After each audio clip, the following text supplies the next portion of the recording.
नमस्कार दोस्तों, गणेश शंकर विद्यार्थी, जन्म 26 अक्टूबर 1890, प्रयाग उत्तर प्रदेश, स्वर्गवास 25 मार्च 1931, कानपुर उत्तर प्रदेश। पत्रकार, समाजसेवी, स्वतंत्रता सेनानी, राजनीतिज्ञ गणेश शंकर विद्यार्थी एक निडर और निष्पक्ष पत्रकार, समाजसेवी और स्वतंत्रता सेनानी थे। भारत के स्वतंत्रता आंदोलन के इतिहास में उनका नाम अजर अमर है। गणेश शंकर विद्यार्थी एक ऐसे पत्रकार थे जिन्होंने अपनी लेखनी की ताकत से भारत में अंग्रेजी शासन की नींद उड़ा दी थी। इस महान स्वतंत्रता सेनानी ने कलम और बानी के साथ साथ महात्मा गांधी के अहिंसावादी विचारों और क्रांतिकारियों को समान रूप से समर्थन और सहयोग दिया। अपने छोटे जीवन काल में उन्होंने उत्पीड़न, क्रूर व्यवस्था के खिलाफ आवाज उठाई। उन्होंने उत्पीड़न और अन्याय के खिलाफ में हमेशा आवाज बुलंद किया, चाहे वो नौकरशाह, जमींदार, पूंजीपति या उच्च जाति का कोई भी इंसान हो। दोस्तों, इनका प्रारंभिक जीवन इस प्रकार रहा। गणेश शंकर विद्यार्थी का जन्म 26 अक्टूबर 1890 को इलाहाबाद के अतर सुइया मोहल्ले के में एक कायस्थ परिवार में हुआ था। इनके पिता का नाम जयनारायण था, जो हथगांव, फतेहपुर उत्तर प्रदेश के निवासी थे। उनके पिता एक गरीब और धार्मिक प्रवृत्ति पर अपने उसूलों के पक्के इंसान थे। वे ग्वालियर रियासत में मुंगावली के एक स्कूल में हेडमास्टर थे।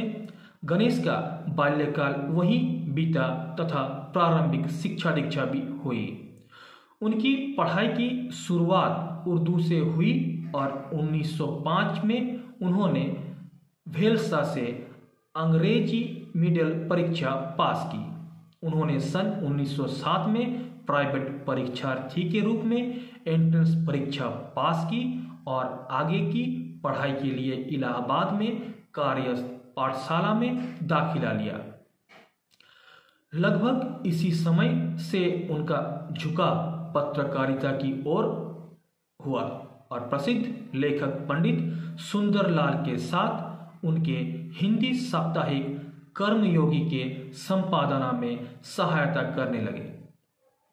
आर्थिक स्थिति ठीक ना होने के कारण लगभग एक वर्ष तक अध्ययन के बाद सन 1908 में उन्होंने कानपुर के करेंसी ऑफिस में 30 रुपये महीने की नौकरी की, पर एक अंग्रेजी अधिकारी से कहा सुनी हो जाने के कारण नौकरी छोड़ कानपुर के पृथ्वीनाथ हाई स्कूल में सन 1910 तक अध्यापना का कार्य किया। इसी दौरान उन्होंने सरस्वती कर्मयोगी, स्वराज तथा हितवार्ता जैसे प्रकाशनों में लेख लिखे। पत्रकारिता और राजनैतिक सार्वजनिक जीवन उनका इस प्रकार रहा। गणेश शंकर विद्यार्थी का मन पत्रकारिता और सामाजिक कार्यों में रमता था, इसीलिए वे अपने जीवन के आरंभ में ही स्वाधीनता आंदोलन से जुड़े। जल्द ही वे कर्मयोगी और स्वराज जैसे क्रांतिकारी पत्रों से जुड़े और इनमें अपने लेख भी लिखे। उन्होंने विद्यार्थी उपनाम अपनाया और इसी नाम से लिखने लगे।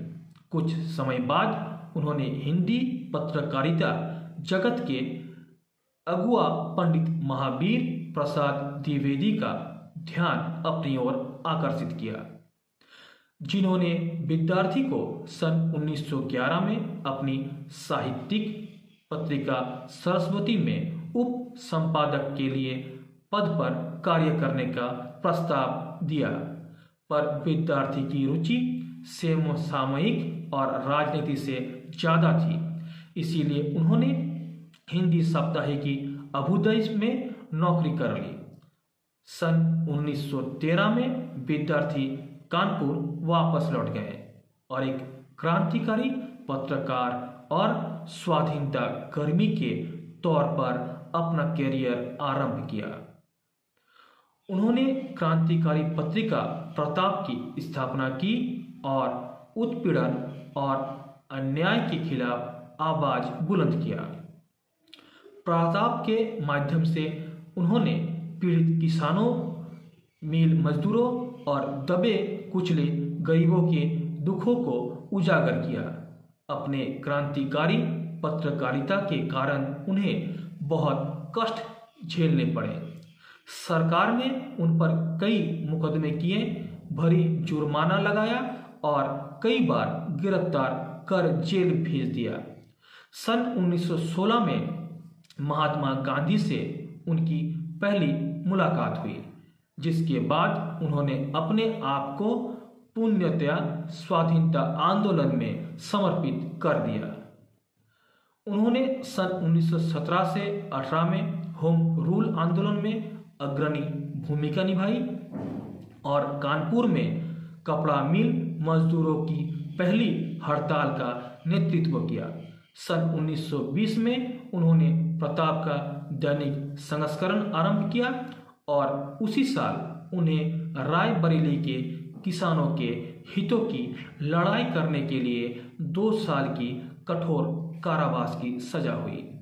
सन 1922 में विद्यार्थी जेल में रिहा हुए, पर सरकार ने उन्हें भड़काऊ भाषण देने के आरोप में फिर गिरफ्तार कर जेल में डाल दिया। सन 1924 में उन्हें रिहा कर दिया गया, पर उन्हें स्वास्थ्य बहुत बिगड़ता गया था। फिर भी वे जी जान से कांग्रेस के कानपुर अधिवेशन 1925 की तैयारी में जुट गए। सन 1925 में कांग्रेस के राज्य विधानसभा चुनावों में भाग लेने के पहले के बाद गणेश शंकर विद्यार्थी कानपुर यूपी विधानसभा के लिए चुने गए और सन 1929 में त्यागपत्र दे दिया, जब कांग्रेस ने विधानसभाओं को छोड़ने का फैसला लिया। सन 1929 में ही उन्हें यूपी कांग्रेस समिति का अध्यक्ष चुना गया और यूपी में सत्याग्रह आंदोलन के नेतृत्व की जिम्मेदारी भी सौंपी गई। सन 1930 में उन्हें गिरफ्तार कर एक बार फिर जेल भेज दिया गया, जिसके बाद उनकी रिहाई गांधी डरबिन फैक्ट के बाद 9 मार्च 1931 को हुई। मार्च 1931 में कानपुर में भयंकर हिंदू मुस्लिम दंगे हुए, जिसमें हजारों लोग मारे गए। गणेश शंकर विद्यार्थी ने आतंकियों के बीच जाकर हजारों लोगों को बचाया, पर खुद एक ऐसे ही हिंसक भीड़ में फंस गए जिसने उनको बेरहमी से हत्या कर दी। एक ऐसा मसीहा जिसने हजारों लोगों की जान बचाई थी, खुद धार्मिक उन्माद की भेंट चढ़ गया। दोस्तों, इनकी जीवन से जुड़े घटनाक्रम इस प्रकार हैं। 1890 से 1890 में 28 अक्टूबर को गणेश शंकर विद्यार्थी का जन्म हुआ। 1907 इलाहाबाद के कायस्थ पाठशाला में दाखिला लिया। 1911 पंडित महावीर प्रसाद द्वारा संचालित सरस्वती पत्रिका का उप संपादक बनाए गए। 1913 कानपुर वापस आ गए और प्रताप साप्ताहिक पत्रिका की स्थापना की और इसके संपादक बन गए। 1916 में महात्मा गांधी से पहली बार मिले, स्वतंत्रता आंदोलन में कूदे। 1917 से 18 होम रूल मूवमेंट में सक्रियता में भाग लिया। 1920 प्रताप में छपे लेख के कारण अंग्रेजों ने उन्हें गिरफ्तार कर जेल भेज दिया। 1922 जेल से रिहा हुए, पर सरकार ने उन्हें भड़काऊ भाषण देने के आरोप में फिर गिरफ्तार कर जेल में डाल दिया। 1925 में अखिल भारतीय कांग्रेस समिति के स्वागत समिति का अध्यक्ष चुने गए। 1926 से 1929 यूनाइटेड प्रोविंस के विधानसभा सदस्य चुने गए।